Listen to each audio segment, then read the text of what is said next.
Halo, nama saya Rulita, umur saya 44 tahun. Saya sebagai cancer warrior saat ini, karena masih di bawah 5 tahun, dan sekarang masih dalam pengobatan dan terapi.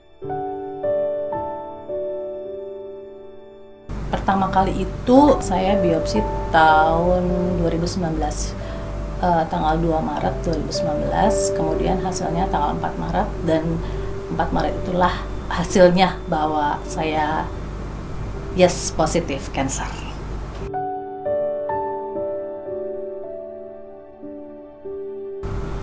Pertama kali muncul, umur saya pendek. Manusiawi lah menurut aku, gitu. Awalnya begitu. Dan saya pikir, saya nggak bakal panjang umur deh. Itu aja sih.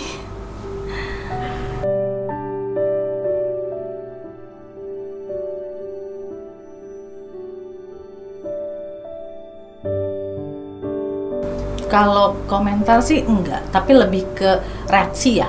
Karena saya orangnya aktif dan kondisi kesehatan alhamdulillah nggak pernah macam-macam, nggak pernah sakit aneh-aneh, biasa-biasa pusing mah gitu kan. Jadi ketika divonis itu shocking everybody gitu loh. Jadi mereka juga kayak, kok bisa gitu, lo kan sehat, lo kan kesana sini, lo kan warwir, lo kan aktif banget gitu, apalagi tetangga. Jadi saat itu saya seperti juga belum siap untuk kasih tahu gitu banyak orang atau teman-teman. Jadi pada saat awalnya cuman teman kantor dan keluarga inti, tetangga pun nggak tahu gitu pada saat awalnya divonis. Terus terang aja itu shocking me juga gitu. Jadi seperti saya masih apa ya, masih mengawang-awang gitu. Is it real gitu? Gitu aja sih waktu itu.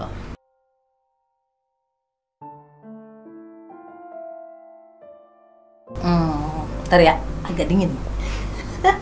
Lama-lama dingin. Pupus harapan. Pupus harapan sih nggak ada, alhamdulillah. Jadi ketika mendapat vonis itu rasanya langsung kayak apa ya, semelo-melonya gitu. Terus langsung, oh Tuhan, is it real gitu loh.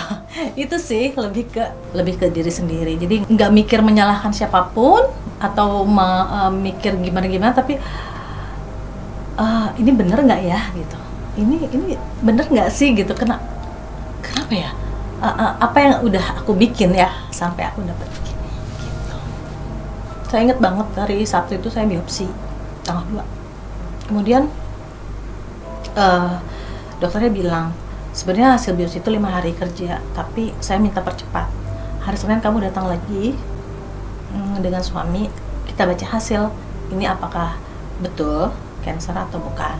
Kalau misalnya nanti ada hal-hal yang ternyata nggak seperti yang ibu harapkan, ibu harus siap gitu pada saat hari Sabtu itu. Jadi, kemudian hari Seninnya saya datang suami, dia terima hasil langsung dari labnya, kemudian dia baca dan ibu, maaf, ini memang cancer, positif cancer, confirm katanya gitu. Saya udah diem, ya manusiawi ya, nangis pasti gitu kan. Tiba-tiba kayak pause gitu loh, cancer gitu. Selama saya diem dan nangis, yang dokternya bicaranya sama suami saya. Jadi sekarang tahapannya harus begini, Pak, Ibu tuh harus periksa ini, ada beberapa tahapan. Yang mendengar kata-kata itu, yang penjelasan dokter makin nangis gitu. Oh my god, penyebaran maksudnya apa gitu loh. Emang nggak cuma di situ aja, nggak cuma di payudara aja. Iya Pak, karena kemungkinan kalau misalnya stadium 2B atau kanker payudara itu biasanya suka menyebar ke organ lain seperti tulang, paru-paru, atau jantung, atau segala macam. Terus terang aja, kalau saya mau mempertahankan payudaranya biar nggak ada operasi atau segala macam. Jadi saya, program saya adalah saya mau kemo dulu, saya kemoterapi sebanyak 17 kali. Habis itu kalau misalnya sudah mengecil benjolannya, baru kita angkat benjolannya aja tanpa harus menyeluruh seperti itu. Nah, karena saya juga orang awam dan saya browsing di internet segala macem, terus ngeliat efek kemo itu kayaknya, oh my god, kok ngeri banget ya gitu. Aku punya bayi waktu itu ya. Aku bilang, Tuhan, harus seperti ini. Saya masih menyusui sampai harus saya stop. ASI saya gitu. Jadi mau nggak mau kan di stop ASInya Mbak, jadi dia masih menyusui. Terus yang bikin saya sedih sih itu gitu, maksudnya saya masih ada bayi, terus dengan efek-efek seperti itu, dan saya juga kan kerja gitu, apakah saya bisa melaluinya gitu, karena kan dari internet, dari baca referensi gitu, kayaknya efek kemo tuh sangat dahsyat ya gitu. Saya merasa nggak siap gitu. Satu, saya belum siap, udah baru divonis. Yang kedua, saya belum siap karena membaca dari referensi segala macam. Saat itu pas di ruang operasi juga saya masih tanya lagi sama dokter, terus hai halo katanya gitu, dok cuma sedikit aja kan yang dok diambil. Sedikit apanya katanya. Iya, kita kan ada janjian kemarin kan, katanya gitu kan. Gitu ya dok. Ya dok, tapi kan gini. Nggak lama kemudian saya udah pingsan, udah langsung dibius kan. Udah nggak sadar lah, udah bangun-bangun sudah dengan kondisi yang berbeda, dan banyak perenungan lah di situ. Gitu. Saya tanya sama dokter, dok apa sih pantangan saya gitu? Pantangannya, lo nggak boleh sedih, lo nggak boleh stres. Pokoknya obat lu cuma satu, happy. Hah? Gitu ya dok? Iya, ngopi-ngopi cantik sama teman-teman lu. Pergi-pergi deh, happy-happy, senang-senang, ketawa-ketiwi. Satu-satunya obat dari diri lo sendiri, itu happy. Segala macam obat yang masuk ke dalam tubuh lo, itu sebagai perantara aja, katanya. Menyalahkan sih enggak, cuman penuh dengan tanya, gitu loh. Pada saat itu, kondisinya aku baru kehilangan papa. Jadi aku lagi hamil 6 bulan, papaku nggak ada, dan itu nggak sakit. Jadi papaku meninggal di kursi pada saat dia lagi nonton TV. Jadi aku datang pulang kantor itu dia udah nggak ada gitu. Jadi itu aku sama papa itu kan deket banget, sangat deket gitu, karena mama waktu itu sudah sakit. Jadi mama kan demensia. Kemudian yang mengurus saya sama papa gitu, cuma di rumah itu. Jadi kita tuh fokusnya ke mama sebetulnya gitu, karena mama udah sakit-sakitan, udah bolak-balik masuk rumah sakit kayak gitu Mbak. Jadi aku tuh bener-bener nggak pay attention sama papa, karena kondisinya juga beliau sehat gitu kan. Jadi bener-bener sama sekali nggak kepikiran lah kalau misalnya papa tuh bakal pergi gitu. Nah saat itu pas aku pulang tuh papa udah nggak ada kan di kursi kan. Aku kaget, shock, kaget, dan langsung kayak kontraksi gitu kan. Aku lagi hamil kan waktu itu, udah kayak meraung-raung aku saat itu, dan itu bikin aku kayaknya yang stres banget tuh di situ. Aku merasa pukulan terberat, kehilangan terberat waktu aku kehilangan papa aku. Tuhan, kenapa pas saat kayak begini gitu aku baru kehilangan papa, aku baru melahirkan gitu. Kenapa ya Tuhan? Apakah saya punya dosa terlalu banyak? Apakah saya yang udah saya bikin sampai saya bisa dapat kayak ini gitu? Ya aku pikir manusiawi ya, karena mostly ternyata pas sudah ngobrol-ngobrol di grup juga ya mostly seperti itu gitu. Jadi ya manusiawi lah gitu, kita kan nggak nyangka karena kita dalam kondisi yang sehat-sehat. Kayak misalnya Mbak nih lagi kondisi sehat, tiba-tiba Mbak, dirimu divonis cancer Mbak. Itu kan kayaknya kayak ada godam besar banget gitu loh Mbak gitu. Saya orangnya logika dan realistis. Ketika pas pertama kali divonis dan dokter menyarankan untuk menjalankan serangkaian ini segala macam pemeriksaan, ya saya ikutin, saya tetap ikutin meskipun dengan kalau kasar ngomong masih bengong gitu ya, tapi tetap saya jalanin tuh, saya ikutin gitu sampai masuk kamar operasi, semuanya tuh saya jalanin Mbak, bener-bener, karena saya juga merasa dokter lebih tahu kondisi saya ikutin apa katanya. Oh ya baiknya langsung diangkat segala macam. Oke, jadi saya ikutin. Setelah operasinya justru Mbak, itu yang saya jadi bahan kayak perenungan banget gitu. Karena kan saya pikir udahlah, ini yang intinya sudah dikeluarkan dari badan saya gitu loh. Dan hasilnya ternyata pas setelah operasi itu diperiksa lagi patologi itu untuk memeriksa sel kansernya itu stadiumnya 3B, sudah mau ke-4. Jadi itu juga bikin tambah lagi melo kan gitu. Jadi merasa sekali bahwa ya Tuhan, apa sih aku tuh merasa kecil sekali gitu loh saat itu gitu. Dari situ saya merasa ya sudah, kalau memang ini aku harus jalanin, saya terima, saya ikhlas gitu. Tapi untuk menjalani kan saya harus kemo juga kan. Untuk menjalani kemo itu saya butuh waktu sampai 9 bulan untuk diri bisa menerima dan ikhlas bahwa oke, saya siap kayak gitu. Terus 9 bulan Mbak, pada masa 9 bulan itu browsing yang banyak, ngobrol sana sini segala macam, sampai akhirnya saya menemukan titik di mana saya merasa gini, apa sih yang di dunia ini yang nggak kembali kepadanya gitu. Semuanya akan kembali, semuanya miliknya, bukan milik aku. Even suami, anak, ibu, bapak, semua, nggak ada satu barang pun yang kita akan bawa meninggal kan, istilahnya tinggal dulu. Saya merasa waktu itu gini, oh kalau misalnya saya memang harus dioperasi ya, oh yaudah saya ikhlas gitu, karena itu milik Allah, udah kembalikan aja kepadanya. Itu yang bikin akhirnya menguatkan saya bisa ikhlas.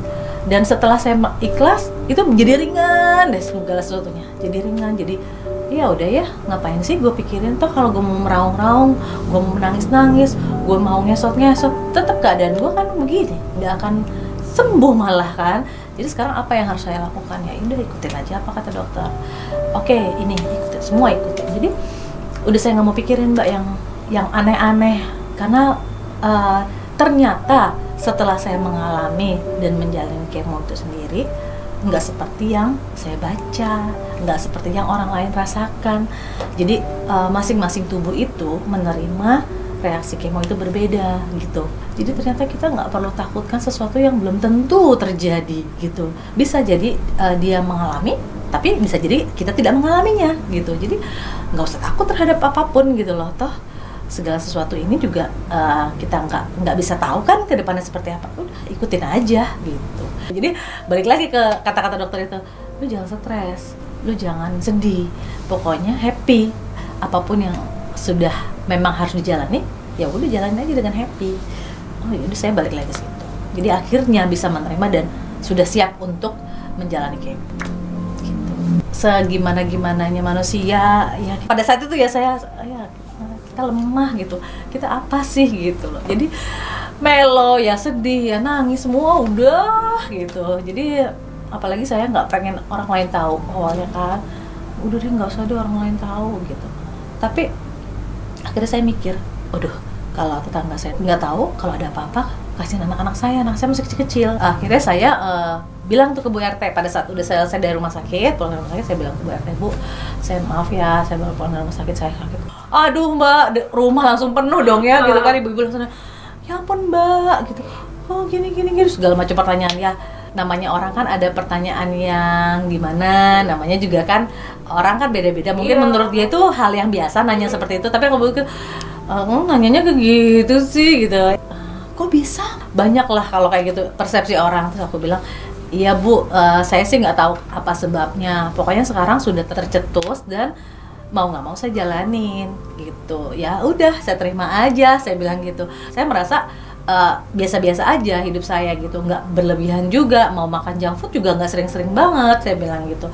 Terus saya medical check up juga tiap tahun gitu kan. Jadi saya merasa fit banget, sampai terakhir aja medical check up fine-fine aja gitu. Jadi itulah yang bikin nggak nyangka, dan tetangga juga nggak nyangka. Temen akhirnya kan nyebar, karena ada beberapa temen juga yang kenal tetangga segala macam, baru terus cuman ke rumah main gitu, maksudnya nengokin lah gitu. Ya banyaknya itu karena nggak nyangka saya itu aktif orangnya gitu kan, nggak bisa diem, pecicilan gitu. Jadi itu yang momen yang paling menurut aku tuh paling berat dalam hidupku ya, ketika aku divonis. Dan di saat aku baru kehilangan papa, aku baru melahirkan, tuh rasanya oh ya Allah gitu loh. Ya berdamainya itu tadi. Jadi pada saat menanti keikhlasan, penerimaan, dan yakin bahwa oke, gue sekarang udah ikhlas. Nah itu tuh lebih sering berdialog sama Tuhan sih gitu. Dan itu ya saya merasakan damai gitu. Bisa dikatakan sholat tahajud jadi lebih intens lagi, karena menurut saya udah yang paling benar berdialog sama Tuhan. Itu aja sih menurut saya saat itu. Karena siapa lagi? Cuman Allah kan yang menolong kita gitu loh. Saya cuma minta dikuatkan. Oke Allah, kalau misalnya memang saya harus menjalani ini, saya ikhlas, saya terima. Tapi tolong kuatkan, tolong jaga anak-anak saya ketika saya sedang di terapi. Apapun yang saya punya di dunia saya kembalikan, tapi tolong beri saya kekuatan untuk menjalaninya. Akhirnya bisa menerima dan sudah mulai oke, now I'm ready gitu.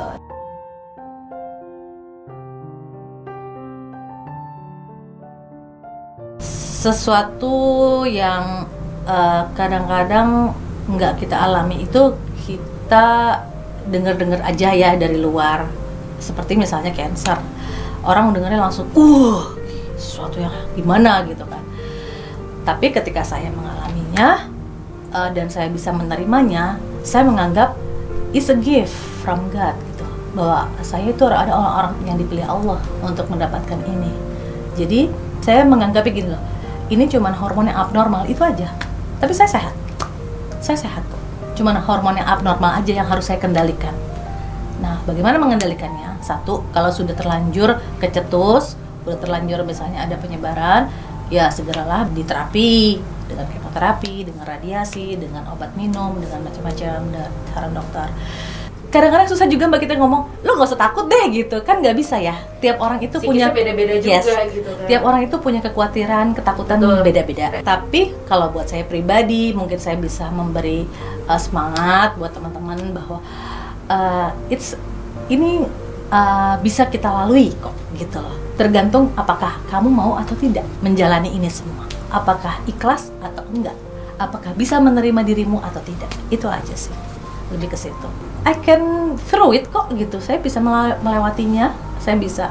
I can fight. Lo yang harus menguasai dia. Jangan dia menguasai badan lo, pikiran lo, hati lo. Lo harus bisa berdamai dengan itu. Apapun pasti Tuhan pasti akan tolong. Tuhan pasti akan bantu, itu sih menurut aku gitu. Dengan cara apapun pasti bisa.